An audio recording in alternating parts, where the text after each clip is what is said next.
sorry. Okay, sorry. You look confused. I was like, alright, I'm gonna start over.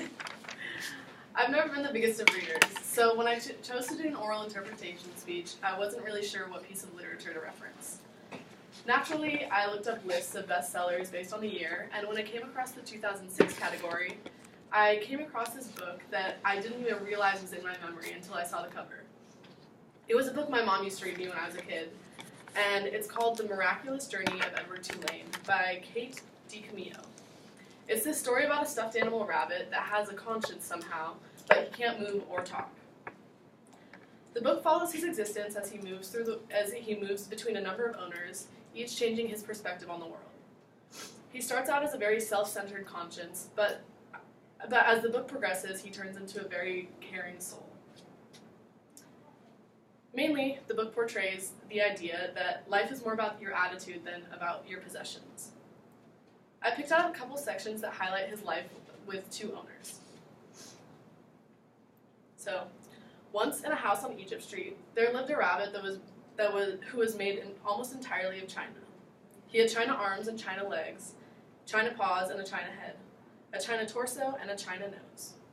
The rabbit's name was Edward Tulane. Edward's mistress was a 10-year-old girl named Eveline Tulane, who thought almost as highly of Edward as Edward thought of himself. Of all the seasons of the year, the rabbit most preferred winter, for the sun set early and the dining room windows became dark, and Edward could see his own reflection in the window. He never ceased to be amazed at his own fineness. In the evening, Edward sat at the dining room table with the other members of the Tulane family, Eveline, her mother and father, and Eveline's grandmother, who was called Pellegrina. Edward pretended out of courtesy to Eveline to listen to dinner conversation, but in truth, he really didn't care what people had to say. So as the book progresses, Edward gets lost at sea, and he's picked up by this fisherman, who takes him to this new town and gives him to his wife, who is a woman named Nellie. And she immediately renames him Susanna. This is a big transition from the bougie lifestyle that Edward was living before. And the book says, and so Edward Tulane became Susanna. Nellie sewed several outfits for him, a pink dress with ruffles for special occasions, a simple shift fashioned out of flower-covered cloth for everyday use, and a long white gown made out of cotton for Edward to sleep in. In addition, she remade his ears, stripping what fur was left, and designing him a new pair. Life with the fisherman and his wife was sweet. Nellie loved to bake, so she spent her day in the kitchen. She put Edward on the counter and leaned him up against the flour canister, and arranged his dress around his knees. She bent his ears so he could hear her well.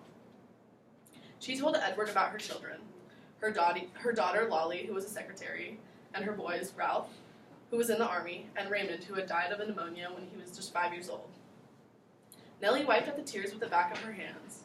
She smiled at Edward, and Edward was surprised to discover he was listening. Nellie's story struck him as the most important thing in the world, and he listened as if his life depended on it.